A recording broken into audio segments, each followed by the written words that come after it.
ولایت کس کو کہتی ہے؟ ولایت کو اللہ تبارک و تعالیٰ کا انعام ہے، یہ رب کی طرف سے ملتی ہے، یہ اللہ کی عطا ہے، یہ اللہ تبارک و تعالیٰ اپنے بندوں کو عطا فرماتا ہے۔ ولی کے لیے سب سے پہلی دو شرطیں، دو چیزوں ان کا ہونا ضروری ہے۔ پہلی چیز یہ ہے کہ اللہ کا آمن، ولی ایمان والا ہوتا ہے، اس کا عقیدہ درست ہوتا ہے۔ آج تک کوئی بد عقیدہ ولی اللہ کا نہیں بنا، کیونکہ یہ ولایت اللہ کا انعام ہے اور یہ سچوں کو ملا کرتا ہے، جھوٹوں کو نہیں ملتا۔ تو پہلی چیز یہ ہے کہ ولی وہ ہوتا ہے جس کا عقیدہ درست، اللہ کا آمن کو کام یتقون۔ اور دوسری بات یہ ہے کہ ولی متقی ہوتا ہے، ولی پرہیزگار ہوتا ہے، ولی کا عمل بھی درست ہوتا ہے، عقیدہ بھی درست اور عمل بھی درست۔ جہاں یہ دو چیزیں پائی جائیں وہاں پر اللہ تبارک و تعالیٰ ولایت عطا فرماتا۔ آج حالت یہ ہے کہ کچھ لوگ ایسے ہیں جن کا عقیدہ درست نہیں اور وہ ولایت کے دعوے دار، لہذا وہ بھی غارب۔ کچھ ایسے ہیں کہ عقیدہ تو درست ہے لیکن ان کا عمل نہیں، بے نمازی ہے، ولایت اس شے کا نام نہیں ہے، ولی اس کو نہیں کہتے۔ ولی وہ ہوتا ہے، حضرت حبیب الاسلام صاحبزادہ پیر سید فیض الحسن شاہ رحمۃ اللہ تعالیٰ ہے، تاجدار عالم و ہاشمی، آپ فرمایا کرتے تھے کہ ولایت کا فارمولہ کیا، ولایت کا کلیہ کیا، اور جس طرح اور آپ کو کلیہ اور فارمولہ بتایا کرتے تھے، آپ فرمایا کرتے تھے عقیدہ پلس اعمال صالحہ ایکول ٹو ولایت۔ عقیدہ درست ہو اور عمل صحیح ہو تو ولایت ولی بن جاتا ہے۔ تو آج حالت یہ ہے ہمارے عوام کے اندر، معاشرے کے اندر بھی لوگوں نے ولایت کا معیار بدل دیا۔ کوئی سمجھتا ہے کہ ولایت لمبے بال رکھنے کا نام ہے، کوئی یہ سمجھتا ہے کہ ولایت رنگ برنگے کپڑے پہن لینے کا نام ہے، کوئی یہ سمجھتا ہے کہ ولایت جو ہے وہ سال سال نہ نہانے کا نام ہے، کوئی سمجھتا ہے کہ ولایت یہ ہے کہ 10 انگوٹھیاں ہاتھوں میں پہن لو، ہاتھوں کے اندر کڑے پہن لو، پاؤں کے اندر گھنگرو باندھ لو، کانوں میں بالیاں پہن لو۔ یاد رکھو یہ ولایت کا معیار ہرگز نہیں ہے۔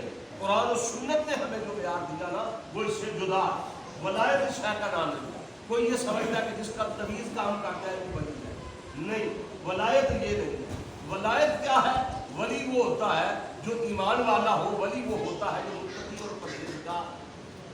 آج آپ کو بڑے لوگ ملیں گے جو علی پاک کا نام لیتے ہیں، بانگ پی کر، چرس پی کے، اور لوگ ایسے لوگ ہیں سڑک کے کنارے کپڑے اتار کے بیٹھ گئے ہیں، ہماری کون بیوقوف سمجھ گیا پہنچ گیا۔ نہیں، کہاں پہنچ گیا؟ جنت میں پہنچ گئے۔ یہ پہنچے ہونے کی یہ نشانی کہ جو غسل نہ کرے کہتے ہیں پہنچ گیا، جو کپڑے اتار کے ننگا ہو جائے کہتے ہیں یہ ولی ہے۔ ولایت یہ نہیں ہے، کیوں کہ ولی کس کو کہتے ہیں؟ ولی اللہ کے دوست کو کہتے ہیں۔ لفظ ولی، یہ ولی جو لفظ ہے نا، یہ قرآن اصطلاح، پہلی تو بات یہ سمجھے کہ یہ ہمارا اپنا بنایا ہوا لفظ نہیں ہے کہ ہم چار بندوں نے مل کر کہہ دیں کہ اللہ کو ولی ہے۔ یہ اللہ تبارک و تعالیٰ نے قرآن کریم میں استعمال کیا، یہ حدیث پاک میں آیا۔ ولایت برحق ہے، ولی ہوتے ہیں، ولیوں کے وجود کا انکار کرنا، مطلقاً انکار کر دینا یہ کفر ہے، دائرہ اسلام سے بندہ خارج ہو جاتا ہے۔ قرآن کا انکار ہے کہ اگر کوئی کہے کہ ولایت نہیں، جس طرح نبوت پر حق ہے اسی طرح ولایت بھی پر حق ہے، جس طرح نبی کا ہونا ضروری ہے اسی طرح ولی بھی ہوتے ہیں اور ہوتے رہے ہیں، اور قرآن کریم اس بات پر شاہد ہے کہ ولی ہوتا ہے۔ لفظ ولی، میں اس کے معنی پر آپ کی توجہ دلانا چاہتا ہوں کہ ولی کس کو کہتے ہیں۔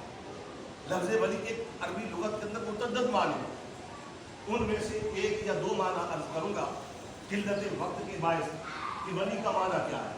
ولی کے متعدد معنی میں ولی کا معنی ہے قرب رکھنے والا، ولی کا معنی ہے دوست، ولی کا معنی ہے وارث، ولی کا معنی ہے مالک، ولی کا معنی ہے قریب، ولی کا معنی ہے دوست، ولی کا معنی ہے یار، ولی کا معنی ہے مددگار۔ یہ سب لفظ ولی کے معنی، لیکن ایک معنی ولی کا معنی محب، ولی کا معنی محبوب، یہ معنی لفظ ولی کے اندر پائے جاتے ہیں اور عربی لغت کے اندر یہ موجود ہے۔ 21 یا 22 علماء نے اس کے معنی بیان کی ہے۔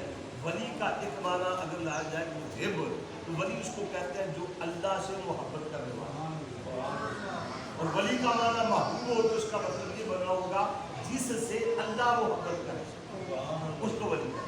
ولی کا ایک معنی ہے دوست، قریب، دوست، تو ولی اللہ کہتے ہیں تو اللہ کا دوست، اللہ کا دوست, اللہ جس سے یاری لگا لے, جس کو اللہ چن لے, جس سے اللہ محبت کرے, اس کو ولی کہتے ہیں. یہ ولی کا ایک معنی ہے قرب رکھنے والا. ولیٌ بر وزن فعیل بمعنی فاعل. الولی الدلو, یہ دلو ہے القرب. ولی کا معنی ہے قرب رکھنے والا, قریبی, اللہ کا قریبی, اللہ کا قرب رکھنے والا, جسے اللہ کا قرب مل جائے. اور آپ یہ بات جانتے ہیں کہ ہر ایک کے قرب کی تاثیر ہوتی ہے نا. جب بندہ کسی کے قریب ہو جائے تو تاثیر ملے گی. آپ برف کے پاس بیٹھے تو آپ کو ٹھنڈک کی تاثیر ملے گی. آپ آگ کے قریب بیٹھے تو آپ کو تپش کی اور آگ کی تاثیر ملے گی.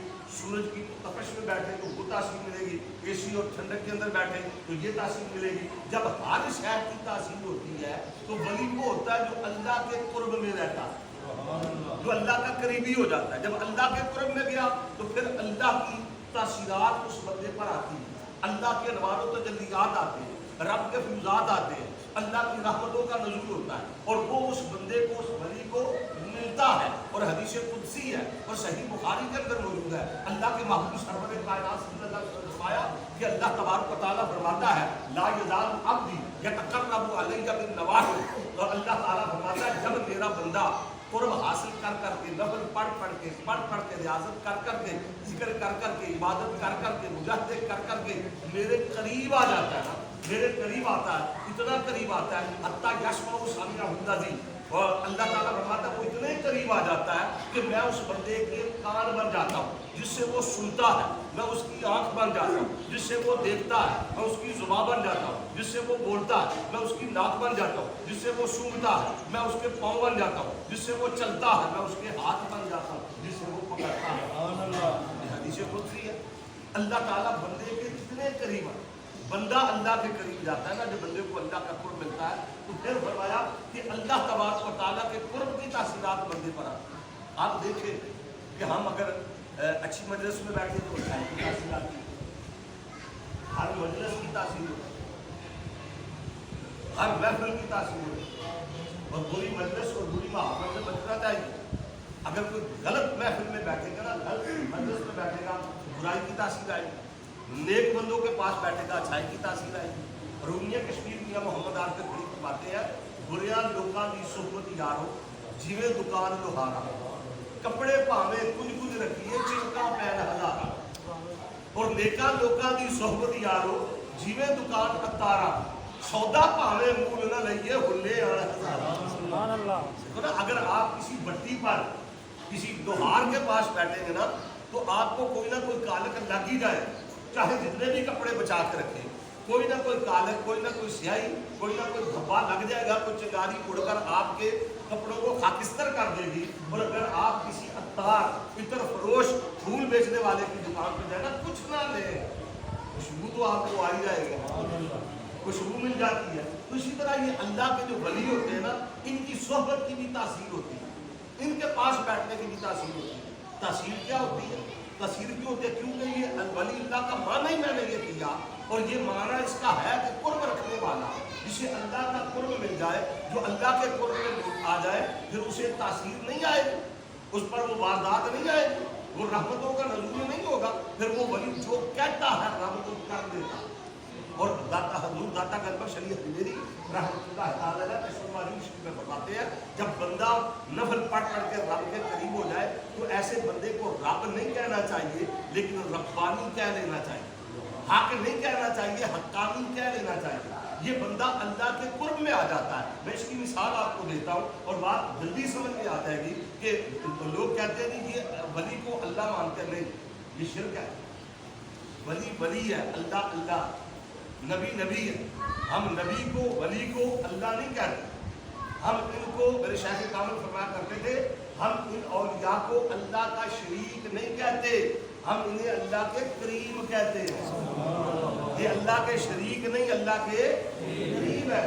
ہم ان کو اللہ کا حبیب کہتے ہیں, ہم ان کو اللہ نہیں کہتے. یہ اللہ والے نہیں, یہ ولی اللہ ہے, یہ اللہ کے قریبی ہے, یہ اللہ کے شریک نہیں, اللہ کے قریب ہے. لوگوں کو غلط فہمی ہو گئی, کہتے ہیں یہ قبروں پہ جاتے, یہ تو ان کو ولیوں کو اللہ مانتے. نہ ہرگز نہیں, ہم ان کو اللہ نہیں کہتے. یہ بات یاد رکھیں, ہم ان کو اللہ کے قریب سمجھتے. میں مثال دینے لگا ہوں اور مثال سے بات آپ کو سمجھ میں آ جائے گی. اور وہ بات یہ ہے کہ آپ نے دیکھا ہوگا, نہیں دیکھا تو کوئی تجربہ کر لیجیے, کسی لوہار کی بھٹی پر چلے جائیں دیکھیں. اور ہم نے کئی مرتبہ یہ دیکھا اور تجربہ کیا کہ لوہا لوہا ہے, لوہا. اب ادھر بھٹی آگ جاتی ہوتی ہے تو لوہار کیا کرتا ہے کہ اس لوہے کو آگ کے قریب لے جاتا ہے. جب لوہا آگ کے قریب گیا تو اب کیا ہوا, لوہے کی حالت بدلی, رنگ بدلا, روپ بدلا, کردار بدلا, افعال بدلے. لوہا پہلے ٹھنڈا تھا اب گرم ہونے لگا, لوہا پہلے کالا تھا اب سرخ ہونے لگا, لوہا پہلے سخت تھا اب نرم ہونے لگا. بھائی یہ لوہے کو کیا ہو رہا ہے, لوہے کو آگ کا قرب مل رہا, آگ کی تاثیرات آ رہی ہیں. اچھا اب یہ لوہا لوہا ہے کہ آگ ہے؟ آگ نہیں ہے, لوہا ہی ہے. ہم اس کو آگ نہیں کہہ سکتے, آگ آگ ہے, لوہا لوہا ہے. مگر لوہے پر آگ کا رنگ چڑھ گیا, لوہے کو آگ کی تاثیرات مل گئی, لوہے کی تقدیر بدل گئی, لوہے کے رنگ بدلا, روپ بدلا, حالت بدلی اور کمال کر دیا. اب اگر آپ اس لوہے کو چھوئیں, اس لوہے کو پکڑیں تو لوہا جلائے گا کہ نہیں؟ بولیے جلائے گا. یہ جلانا لوہے کا تو کام ہی نہیں, یہ تو کام آگ کا ہے. جلانا لوہے کا کام نہیں ہے, یہ کام آگ کا ہے. مگر لوہا لوہا ہو کر اب کام آگ والے کر رہا. لوہا لوہا ہو کر کام آگ والے کر رہے.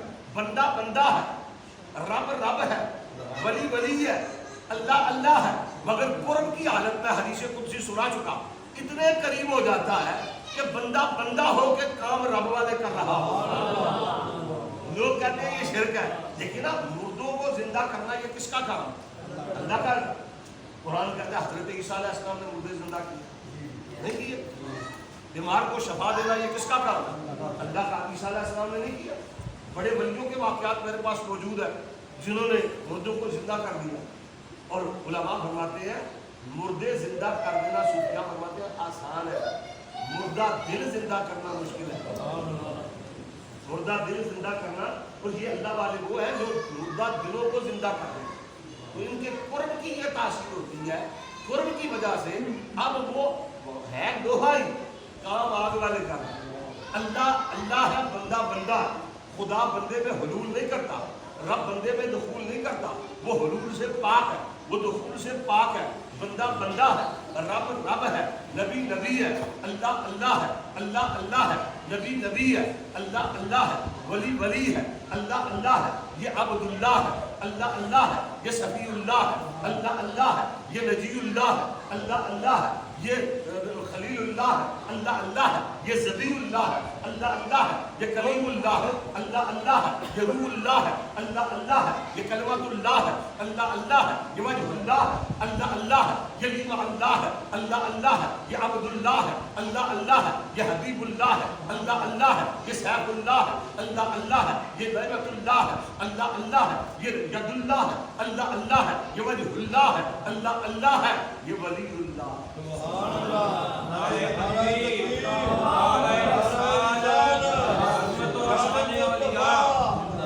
اور یہ کرام کا ہونا یہ برحق ہے, اور یہ طے شدہ بات ہے کہ اللہ کے ولی ہوتے ہیں.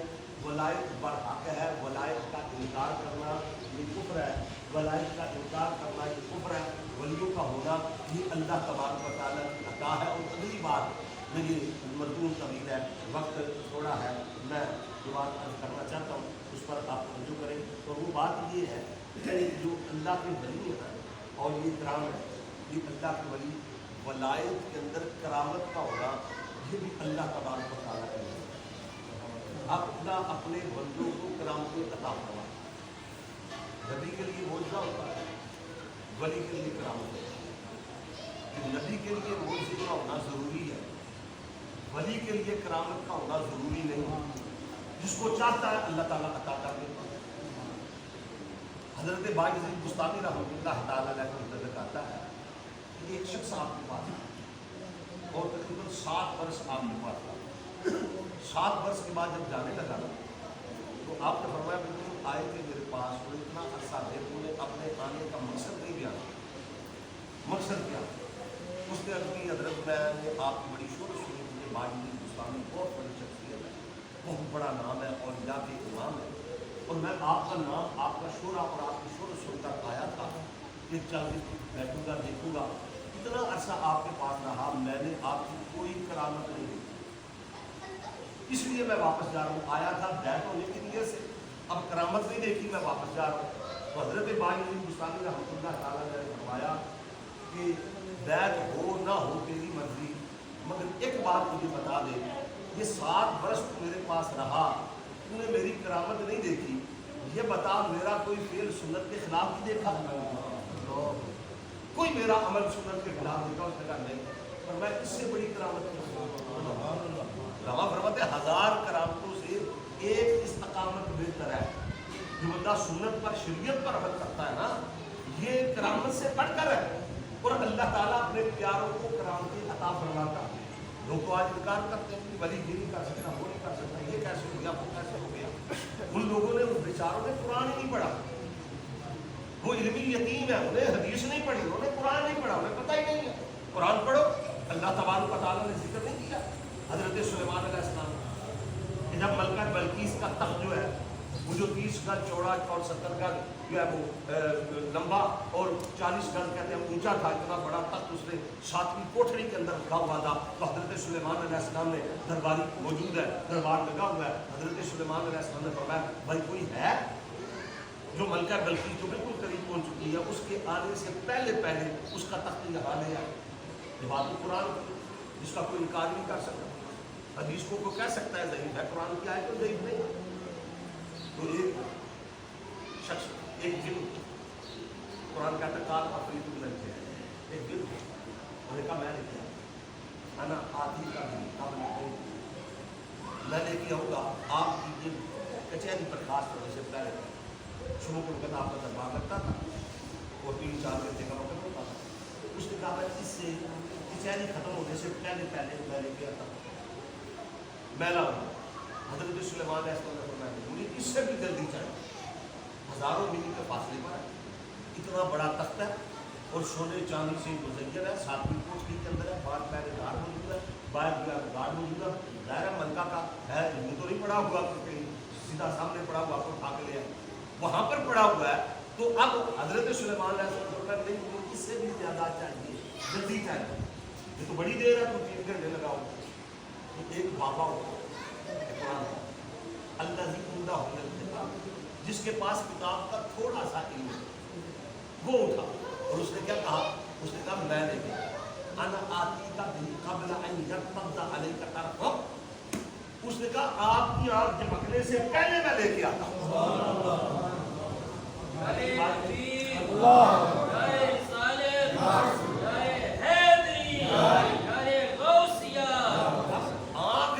سے پہلے لانا.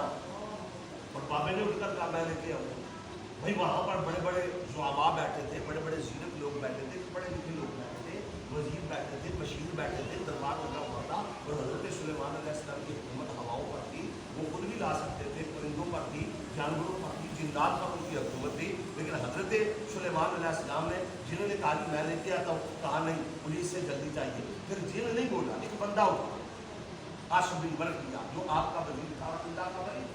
اس نے کہا میں لے کے آتا ہوں. پوچھا وقت کتنا لگے گا؟ اس نے کہا قبل ان یرتد علیک طرفک، آپ کی آنکھ جھپکنے سے پہلے لے کے آؤں. اب وہاں پر بڑے بڑے زعماء بیٹھے تھے. کسی نے یہ نہیں کہا کہ بابا جائے گا کیسے، لائے گا کیسے، اسے اٹھوائے گا کون، کس شہر پہ لائے گا، کس طرح لائے گا، کیسے لائے گا، یہ کیسے ممکن ہے، یہ ہو نہیں سکتا، یہ کس طرح ہوگا؟ نہیں. لیکن اللہ کے نبی حضرت سلیمان علیہ السلام جانتے کہ یہ لا سکتا ہے. اب ابھی ادھر بات ختم ہوئی، قرآن کہتا ہے کہ وہ تخت سامنے موجود. حضرت سلیمان علیہ السلام نے کہا ھذا من فضل ربی، یہ میرے رب کا فضل ہے، یہ دیکھو آ گیا. تو وہ ملکہ سے کے آنے سے پہلے وہ ایک بابا، ایک ولی جو ہے وہ تخت لے کے آ گیا. تو اب کہنا پڑے گا، ماننا پڑے گا کہ یہ اللہ کے ولیوں کو، رب اپنے ولیوں کو، پیاروں کو کرامتیں دیتا ہے. ان کی کرامات برحق ہے، ان کو اللہ تعالیٰ کرامتی عطا فرماتا ہے.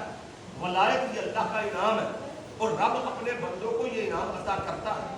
اللہ تبارک و تعالیٰ بندوں کو انعام دیتا ہے اور ولیوں کی کرامتیں یہ برحق ہیں، یہ قرآن سے مثال دی ہے، ورنہ اس پر مقدر اس پر دلائل موجود ہے اور مثالیں موجود ہے. کہنا یہ چاہتا ہوں، مجھ سے ایک بندہ کہنے لگا جی حضور داتا کرنے شریف جبیری رحمۃ اللہ تعالیٰ علیہ کے متعلق آتا ہے کہ آپ نے جب مسجد بنائی نا، مسجد تعمیر کی، تو لوگوں نے کہا جی قبلہ ٹیڑھا. رسول پاک آپ نے سنا ہوگا قبلہ ٹیڑھا، آپ کو پتا مسجد بننے میں تو قبلے کا بھی کچھ کرتے ہیں، انہوں نے کیا کریں میں آ جاؤ. جب قبلہ بن گیا لوگوں سے کہا کہ آؤ اصل کی نماز کا مطلب تھا آپ کا سارے آ گئے. تو آپ حضرت داتا کرنے شریف جبیری اس سے پکڑے، آپ نے فرمایا چلو نماز پڑھو. انہوں نے قبلہ ہی ٹیڑھا ہم کیسے پڑھیں؟ اور میں پڑھو تو صحیح، اللہ اگر نہ سیدھا ہوا قبلہ تو دور آ لینا نماز. ٹھیک ہے. جب داتا صاحب نے اللہ حکم کہا نا کہ سارے پردے ہٹ گئے اور سب کو کعبہ سامنے پتہ چل گیا کعبہ تو بالکل سامنے. مجھ سے ایک بندہ پوچھنے لگا، کہنے لگا جناب یہ کیسے عقل نہیں مانتی؟ میں نے کہا عقل تو مانتی ہے، نہ مانتی ہے الگ بات ہے، عقل تو کسی بھی کرنی ہے. کہنے لگا کیسے نہیں عقل نہیں مانتی کہ لاہور میں بیٹھ کے داتا صاحب نے کعبہ کیسے دیا؟ میں نے کہا یہ کیا ہے؟ یہ موبائل. میں نے کہا یہ موبائل ہے، یہ یہاں بیٹھے ہوئے لائیو کعبہ دکھا سکتا ہے؟ دکھا سکتا. میں نے کہا مدینہ شریف میں مکہ میں خطبہ جمعہ ہوگا تو اس میں ذریعے تو دیکھ سکتا ہے. دنیا کے دوسرے کونے میں میچ ہو رہا اور تو یہاں پر بیٹھے ہوئے لائیو دیکھ سکتا ہے؟ کہتا نہیں دیکھ سکتا ہے. میں کہا تو عجیب بندہ، وہ خدا کے کمال کو نہیں مانتا، سائنس کے کمال کو مانتا. بھائی سائنس کی ٹیکنالوجی ہے نا، اس کو تو مانتا ہے کہ یہ دکھا سکتا ہے. میں نے کہا اگر یہ دکھا سکتا ہے تو داتا کو نہیں دکھا سکتا؟ اللہ اس کے رسول کے کمالات کو کیوں نہیں مانتا؟ کرامات کو کیوں نہیں مانتا؟ ولیوں کی کرامات کو، نبیوں کے معجزات کو کیوں نہیں مانتا؟ اگر وہ ہو سکتا ہے تو وہ تخت کیسے آیا؟ کعبہ کیسے نظر آیا؟ میں نے کہا تجھے اس آلے میں سے کعبہ کیسے نظر آتا ہے؟ کہنے لگے یہ تو سائنس کا کمال ہے. میں نے کہا سائنس کے کمال کو نہیں مانتا ہے، اللہ اور اس کے رسول کے اور اللہ کے بندوں کے کمال کو نہیں مانتا. کیا ہے تیرا ایمان؟ مشرکوں اور کافروں کے کمال کو تو مانتا ہے اور اللہ کے ولیوں کے اور بندوں کے ایمان والوں کے کمال کو نہیں مانتا. کیا ہونے لگا؟ پھر میں نے ایک بات کہی ہے، وہ بات میں آپ کے ذوق نظر کرنا چاہتا ہوں. میں نے یہ کہا کہ یہ موبائل ہو نا، موبائل، یہ موبائل دکھاتا لائیو دکھاتا ہے، اس پہ آپ نے دیکھا ہوگا اور دیکھتے ہیں تو بتا اب وہ چیزیں جو ہم کہتے تھے لوگ نہیں مانتے تھے، اب سائنس نے وہ ثابت کر دی ہیں. اور الحمدللہ ہمارا عقیدہ جو ہے وہ سائنس کے ذریعے بھی ثابت ہے، عقل کے ذریعے بھی ثابت ہے. اس لیے کیسے ہو گئے فلاں بندہ فلاں جگہ پر کیسے پہنچ گیا، اس نے فلاں کو کہاں دیکھ لیا، کس طرح دیکھ لیا؟ مکے میں بیٹھ کر، مدینے میں بیٹھ کر مکے کو دیکھ لیا. حضور صلی اللہ علیہ وسلم ساری کائنات کو کیسے دیکھ لیا؟ تو کیسے دیکھ لیتا ہے اس کو؟ تو بھی تو غور کرنا. لیکن یہ تو موبائل ہے. میں کہا موبائل کا کمال ہے، یہ موبائل ہے، موبائل لو، موبائل میں نظر آ جائے. میں نے کہا سن، ہر موبائل میں نظر نہیں آتا. موبائل وہ چاہیے جو ٹچ ہو. کون سا موبائل؟ ٹچ. پہلے تو بھی کسی اللہ کے بندے سے ٹچ ہونا، یہ بیت ٹچ ہونا ہے. بیت کیا ہے؟ صحبت مجلس پیر میرے کی بہتر نفل نماز، یہ کہے کہ سخن شریف ہونا دا محرم کردہ رازو. اللہ والوں کے ساتھ ٹچ ہو جا، ان کے ساتھ وابستہ ہو جا، ان کے ساتھ لگ جا. ہاں ہاں، یہ نہ کہنا کوئی کہ جی وہ شاہ صاحب نے کہا تھا جی موبائل دکھاتا ہے تو آپ دوسرا موبائل دکھاتے ہیں نمبروں والا، وہ کہیے جی وہ یہ موبائل نہیں دکھاتا. تو میں نے کہا کہ یہ والا موبائل نہیں تھا، پہلے ایک ٹچ موبائل، اور اس پر بھی غور کرنا. کوئی ٹچ موبائل لے آئے، خرید لے بازار سے، کہ یہ تو نہیں دکھاتا. میں کہتا ہوں آپ نے کہا تھا کہ ٹچ موبائل دکھائے گا. میں نے کہا بات پوری سننا، پوری جب تک بات نہیں سنے گا بات بنے گی نہیں، تجھے سمجھ نہیں آئے گی. کہنے لگا وہ کیا؟ میں نے کہا صرف ٹچ موبائل سے کام نہیں کرنا، اس کے اندر سم کا ہونا بھی ضروری ہے.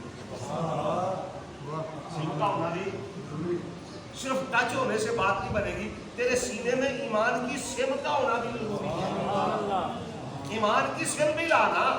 اور اچھا، اور پھر یاد رکھ صرف سم سے بھی کام نہیں بنے گا جب تک اس میں بیلنس نہیں ہوگا. بیلنس کیا ہے؟ نیک اعمال، تہجد، نماز پڑھنا، قرآن کی تلاوت، ذکر و اذکار، یہ بیلنس ہے نا. اس بیلنس کا ہونا بھی ضروری ہے. تم جا کے موبائل خرید لو اور اس میں سم بھی ڈال لو، لیکن اگر بیلنس نہیں ہوگا تو یہ موبائل کام نہیں کرے گا. بیلنس کا ہونا بھی ضروری ہے. اچھا بیلنس بھی ڈلوا لو تو ایک بات اور ہے رہ گئی, وہ بھی ضروری ہے. وہ کیا ہے کہ سم بھی ہو, موبائل بھی آپ کے پاس ٹچ آ جائے, سم بھی ہو, اس کے اندر بیلنس بھی ہو, ابھی بھی کام نہیں بنے. کیوں؟ اب سم کا ایکٹیو ہونا ضروری ہے. سم کو ایکٹیو بھی کروانا پڑے گا نا. اچھا ایکٹیو کہاں ہوگا؟ ایکٹیو کرنے کے لیے کیا ضروری ہے؟ یہ فرنچائز بنے ہوئے. ایکٹیو کرنے کے لیے کیا ضروری ہے؟ ہیڈ کوارٹر میں رابطہ کرنا پڑے گا. اور سم کو ایکٹیو کروانے کے لیے کیا ہے؟ بایو میٹرک ہے. یہ جو انگوٹھے لگاتے ہیں بایو میٹرک ہے. یہ بایو میٹرک کس لیے؟ اس کی کیا حکمت ہے؟ یہ نادرا والے دیکھتے ہیں, ہیڈ کوارٹر والے دیکھتے ہیں کہ اپنا ہے کہ غیر ہے. کہ غیر ملکی تو نہیں, فراڈیا تو نہیں, کوئی دھوکے باز تو نہیں, کوئی بد عقیدہ تو نہیں. تو بایو میٹرک ہوتا ہے, چیک ہوتا ہے کہ یہ ہے کون. تو جب تک تو بایو میٹرک نہیں کرائے گا پتا چلے گا نبی کا وفادار ہے کہ غدار ہے, اپنا ہے کہ بیگانہ ہے کون. صرف ٹچ موبائل سے کام نہیں بنے گا, یہ بھی دیکھا جائے گا. اچھا پھر اگلی بات یہ ہے, اگر ایکٹیو بھی ہو گیا, اگر یہ بھی پتا چل گیا, بایو میٹرک بھی ہو گیا, اب یہ دیکھنا ہے کہ تو رہتا کتنے کس مقام پہ. جہاں تو رہتا ہے وہاں پر سگنل بھی ہے کہ نہیں؟ کیا ہے یہ آپ کی زبان میں سمجھا, سگنل بھی ہے کہ نہیں؟ اور سگنل کس چیز کی آ گئی, یہ کس کمپنی کے سگنل ہے؟ جائز ہے یا ناجائز ہے؟ نہیں سمجھتے بات ہے جی. کون سی کمپنی کے سگنل ہے یہ بھی دیکھا جائے. اور سگنل کس کے ہے؟ اور پھر جب اگر سگنل اچھی کمپنی کے ہو تو پھر رابطہ ہو ہی جاتا ہے. یہ کمپنیاں کون ہے؟ یہ نقش بندی ہے, یہ قادری ہے, یہ چشتی ہے, یہ کلندری ہے, یہ نشائی ہے. یہ سارے اپنے اپنے پیکج ہیں, یہ سب کے الگ الگ, یہ سارے نام مقصد سب کا ایک ہی, رابطہ سارے ہی کرا دیتے ہیں. تم کسی ایک کے ساتھ رابطہ کر کے دیکھو تو صحیح. جب یہ سارے معاملات درست ہو جائیں گے پھر خدا کی قسم یہاں بیٹھ کے چاہے مکہ دیکھ لینا چاہے مدینہ. بات صرف اتنی ہے, اللہ کے ولیوں میں وکیلوں کی جھولی میں ہے اپنی سب کچھ, مگر ان سے لینے کا چاہیے ڈھب کچھ. یہ ہے اللہ والے, یہ دیتے ہیں سب کچھ, مگر بہت جانچ لیتے ہیں, دیتے ہیں. یہ اللہ والے یوں نہیں دے دیتے, یہ بڑے سمجھدار ہوتے ہیں, بڑے سیاح ہوتے ہیں. تو میں نے کہا داتا جب لاہور میں تشریف لائے تو میرے داتا کے پاس تو ساری سیمیں نقشبندی بھی تھے, قادری بھی تھے, چشتی بھی تھے, سہروردی بھی تھے. جو جو ان کے سامنے آتا گیا داتا ان کو پکڑ کے پہنچاتے گئے, داتا فیض دیتے گئے, لوٹاتے گئے, یہاں تک کہ اگر خواجہ غریب نواز آئے وہ بھی فیض نہیں کرتے. اور انہیں کہنا پڑا کہ گنج بخشے فیض عالم مظہر نور خدا ناک سارا پیلے کامل. تو یہ اللہ والے اور یہ کرام کا ہونا, ان کا ماننا, ہم یوں ان کی قبروں پہ نہیں آتے, ہم یوں ان کے پاس نہیں آتے, ہم ان کو سلامی عقیدت پیش کرتے ہیں, ہم سجدے کرنے نہیں آتے, ہم شرک کرنے نہیں آتے. انہوں نے تو ہمیں شرک سے چھڑا کے اللہ کا راستہ بتا دیا, انہوں نے تو توحید کا پیغام دیا, ہم ان کا شکریہ ادا کرتے ہیں. ہم اور یہ کرام کے مزارات پہ کیوں آتے ہیں, کبھی داتا کا عرس, کبھی خواجہ کا عرس, کبھی یہاں پر میاں صاحب کا عرس, اور کبھی ہم میاں منظور عالم صاحب. لیکن اللہ والوں کے ہم جو عرس مناتے ہیں بزرگان دین کے, تو ہم یہاں شرک کرنے نہیں آتے, ہم ان کا شکریہ ادا کرتے ہیں. داتا صاحب آپ کا شکریہ, اگر آپ نہ آتے تو آج ہم رام رام کر رہے ہوتے, ہم کہیں مندر کی گھنٹیاں بجا رہے ہوتے. آپ کا شکریہ, آپ نے آگے ہمیں حق کا راستہ بتایا, آپ نے ہمیں تو عید کی رات دکھائی ہے. ہم اس لیے ان کی بارگاہ میں آتے ہیں, ہم ان کا شکریہ ادا کرنے آتے ہیں, ہم ان کو سجدہ کرنے نہیں آتے, ہم ان کا شکریہ ادا کرنے کے لیے نذرانے عقیدت پیش کرتے ہیں, ہم اللہ والوں کو سلام پیش کرتے ہیں, ہم انہیں سلام عقیدت پیش کرتے ہیں کہ ان کے صدقے سے ہمیں ایمان کی دولت ملی ہے, ان کے صدقے سے ہم تک اسلام پہنچا ہے, اور ان کے ذریعے سے یہ دنیا اور ہندوستان بڑے شہید پاک و کی جو تاریخ ہے وہ تاریخ پڑھ کر دیکھ لے کہ یہاں پر اسلام آیا پھر اللہ کے ولیوں کے قدموں کے سبب. اور آج اگر یہ مسجد آباد ہے, کوئی خانقاہ ہے آباد ہے, تو اولیاء کرام کا صدقہ ہے. اس لیے اولیاء کرام کی ولایت اور ان کی عظمت اور حق ہے. باقی رہی یہ بات کہ اس میں دھوکے بعد غلط لوگ آگے ہیں, تو اس میں کوئی کہنے والی بات نہیں ہے. یہ بات آپ سب لوگ جانتے ہیں کہ مارکیٹ کے اندر دونوں میں چیزیں ملتی ہیں. ابھی خریدنے والے کا کام ہے نا, تو وہ دیکھیں کہ اصل کیا ہے. اگر آپ کو کوئی نقلی شے مل گئی تو اس میں ہمارا کیا کچھ؟ اصل تو اصل ہے، اور نقل کی وجہ سے اصل کا ہم انکار تو نہیں کر سکتے نا، تو نقلی ہے ہم مانتے، روزانہ اخبارات میں بھی آتے ہیں، فراڈ کیا بات کیا، اس روپ میں بڑے گہروں کیا، ہر شعبے کے اندر 2 نمبر لوگ ہوتے ہیں، کیوں نہیں؟ ڈاکٹروں کے اندر نہیں ہے، وکلاء میں نہیں ہے، ججوں میں نہیں ہے، ہر شعبے کے اندر، پولیس میں نہیں ہے، ہر محکمے کے اندر ہے، تو ولایت کے اندر بھی ہے، لیکن جو غلط ہے ہم ان کی مذمت کرتے ہیں، جو نیک ہیں